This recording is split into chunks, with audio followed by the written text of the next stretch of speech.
Hey, Dave here from Powerhoof with another Drifter Dev Diary.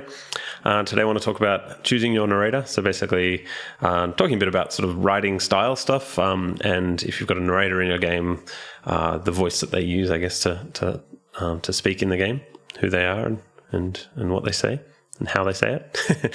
But yeah, first, what I've been doing on the Drifter. I spent the last a few days this week building briefs for all the artists. So I've got, Barney's doing sort of character art and passes on background art. Alex is doing animations like this one. Matt's doing background art, and then also got Mitch doing music. And so there's a lot of kind of communication stuff that I'm involved in. So I'll do little videos like this where I'll sort of doodle over a background or like show a bit of the gameplay that's in a scene, and talk about what's needed, and also just like write a text document of like, we need this animation, etc. And grab a bunch of reference photos and things for background art or something like that, stick that in, so that the artists kind of have everything they need to do the work. This is a character, Sanjay, who's a hip guy. Alex has done these animations this week. I like to do with characters like this when they're in a location where they're working. I kind of have sort of two states for them: one where they're working, and then one where they're giving you their attention when you're talking to them. And it's nice to be able to kind of have some dialogue where Mick asks a question, and then I can just have a command like Sanjay.chat, and then he'll turn around and talk to you, and give an answer. And then I can either just leave it after sort of you've had the conversation, and then he'll sort of wait for a bit, and maybe if you say something else, he'll keep chatting to you, but otherwise he'll turn back around and keep working after just a set amount of time, a random amount of time, kind of thing. And that, or I can specifically make him just go back to work because he's like, oh yeah, I'm done talking to you, that kind of thing. So it kind of feels quite natural, and it's quite useful having just those two states and the transitions between them. That's it for the Drifter. I'll get on to the topic. So when I first started working on the Drifter, I really kind of did a big deep dive into sort of learning about writing. Like I started reading books about it and listening to podcasts about it, and there's some really good ones out there. This is one of the topics which I kind of hadn't given that much thought about before, but I kind of stumbled, I guess, a bit onto kind of ways that it could be used. But in point and clicks, it's an interesting thing where not that many games have a narrator, but in point and click adventures, you tend to have one, even if it's the main character. And it's something that you read about and listen and hear about on podcasts about writing, like how do you choose when you're writing a novel or something, how you choose the style of narration you have. Because there's a lot of variables that you can tweak. So there's the perspective of the narrator, first person, second person, or third person. There's also like how much knowledge the narrator has about the world. Like, do they only know the things the character knows, which is the sort of limited or intimate narration, or there's the, like, if they're omniscient, like they kind of can describe the thoughts of everyone in the room, and then there's the tense, like if it's sort of narrated as something that happened in the past or something that's happening right now. So I'll start with just discussing like the different perspectives or points of view of the narrator, like that you can have in a point and click adventure. So this is starting with third person. So third person is where you're talking about the characters using their names like they're someone else. So the narrator sort of relating this story about someone else. And this is the one that you find most commonly in novels and things like that. And so it kind of gives a literary kind of feel to a game. So in this case, you've got in Gabriel Knight. Did I have a video of this one? No, I didn't save it here. Oh, I love the voice acting in this game. St. George's books could use some serious renovation, but Gabriel likes to think that the place has character. So, talking about Gabriel, who's the main character, as someone else. The character is a writer, so it kind of gives this literary sense to it. I did this for the narration in Wizard Force, where we rejoin our two galactic heroes as they depart Spacekeep Mana 1 on another mission from the Council of Planets. Talking about these characters as someone else, because this is like a kind of cartoon kind of narrator, I guess.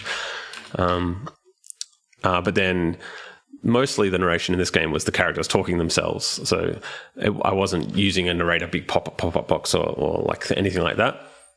And that works well in a comedy game or I guess in this game where you've got the characters talking to each other. A video of that one.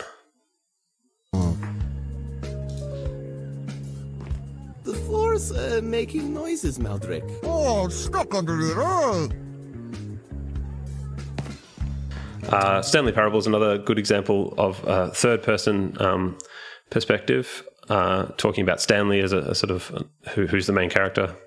And this one's interesting as well because this one is also using a past tense. So when Stanley came to a set of two open doors, he entered the door on his left. So that kind of is the main one that you'll sort of have in novels and things. And it's kind of, it's definitely by far the most common, but very rare in games. Like it was really hard for me to find any examples of a point and click that does this. So if you do have one, let me know because I was really trying really hard to find one. Third person's, like, I think it's cool to have that to kind of give that feeling that it's a sort of novelization-y kind of thing. And you can also have the narrator be another person, another character, telling the story. And you could also potentially use that as a framing device. So you've got, say,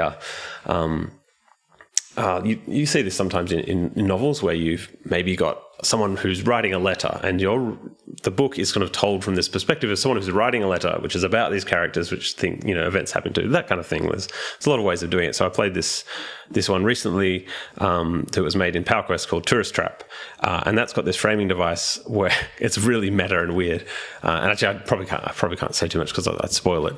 But it's kind of framed from the perspective of a narrator who's kind of interacting weirdly with the main character. It's cool.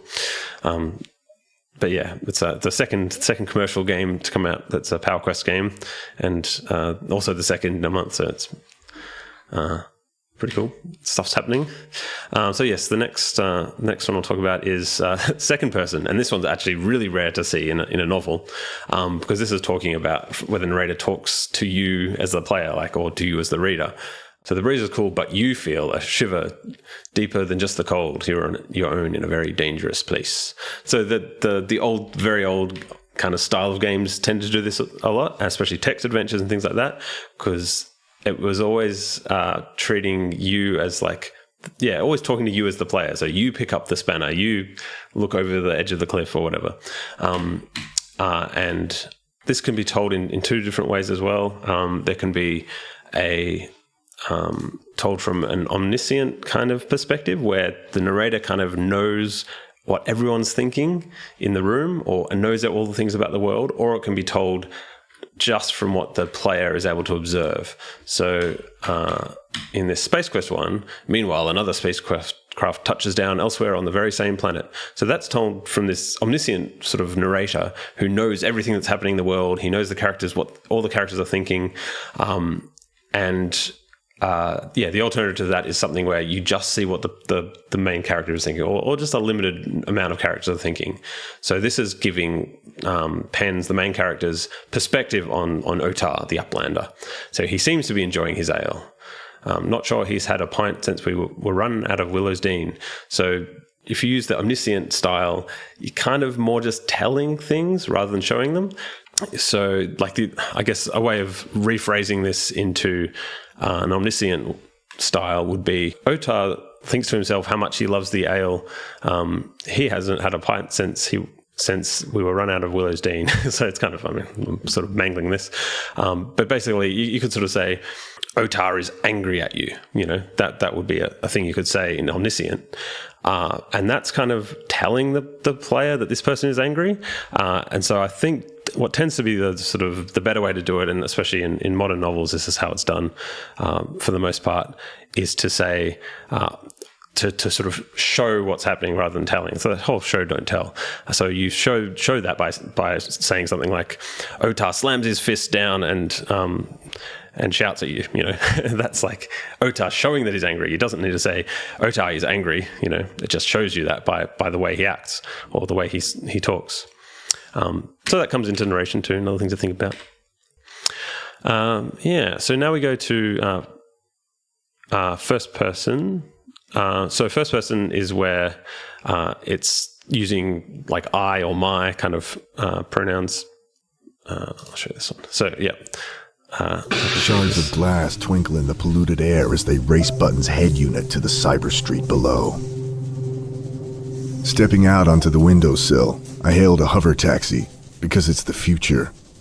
Minutes later, I stepped into the scene.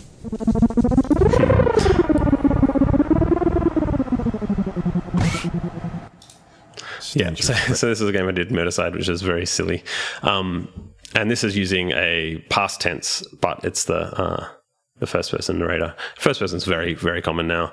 And you can either have, text boxes, which are sort of saying what the character's thinking, or you could have the characters say it out loud, like you have in Monkey Island. I think that when they say it out loud, I think that tends to work better in a comedy, in a serious game where they say stuff out loud and people just ignore the fact that they're just talking to themselves all the time. It's kind of weird, but it can still work. Just like suspend disbelief. But yeah, so this is a past tense, which gives this very specific detective novel noir kind of thing. Yeah, there's a few games that do that. Broken Sword as well. Life went on around me, but the explosion was to change my life forever.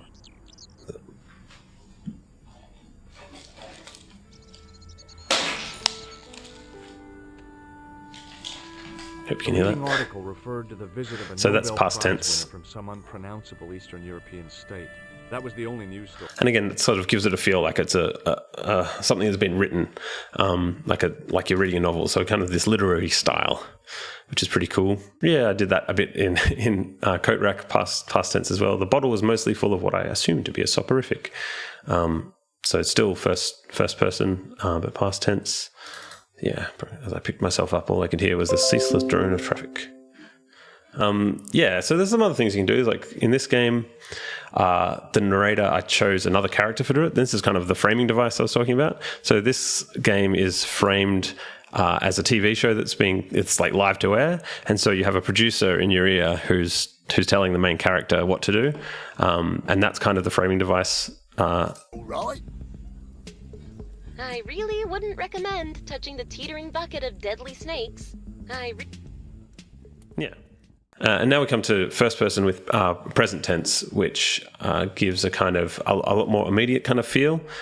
So we've got this was In throat as the cadaver stirs, veins pulsing visibly through pallid skin, pumping the black vitreous ooze that was my life's work. It's working!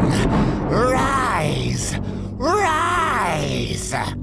Its gaze turns toward me, roomy yellow eyes oozing with the black tar. You get the point.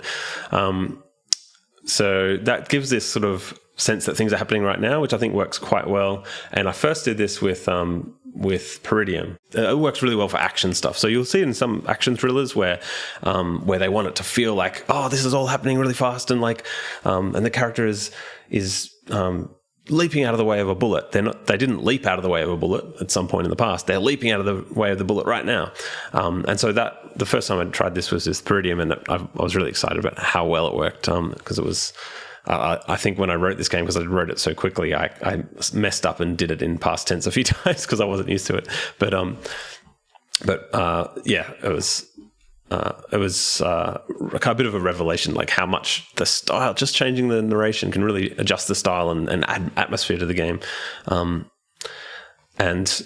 other thing that I did with this was for the first time played with played with the idea of an unreliable narrator. So a narrator that you can't really trust. So I'll show you this clip. Come on, Jim. There's nothing to worry about. Harris, Open this fucking door, James. or whatever it is that's living in his body now. I clenched my teeth against another way. Keep it together. Yeah, so whatever it is that's living in his body now.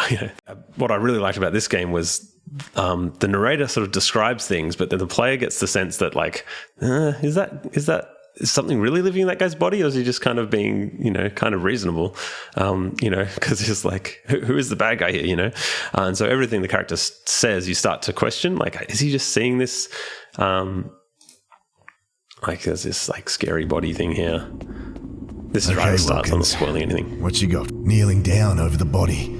I noticed the telltale. Yeah, so he's saying he notices some telltale inhuman things on his face. But the idea is like you don't have to just write what's happening. You can write what the character thinks is happening, which is a really fun thing to play with. Yeah, I think like that's pretty much covered the things I wanted to talk about. So yeah, there's messing with perspective, first, second, and third person perspectives. The knowledge of the narrator, so trying to keep it intimate or limited, and not just show don't tell. Have them describe what a character is looking like or smelling like or behaving like, as opposed to saying the character is upset or the character is angry or the character is decaying or something. I don't know. Let the player figure that out by the words, and then playing with the tense to sort of support the style of game you want to make. If it's a sort of detective-y vibe, you can get a lot of atmosphere with a past tense, or if you want it to be a really immediate scary thriller or something, then the present tense is a really good one. So I'll leave it there. Thanks for joining in again, and I'll see you next time.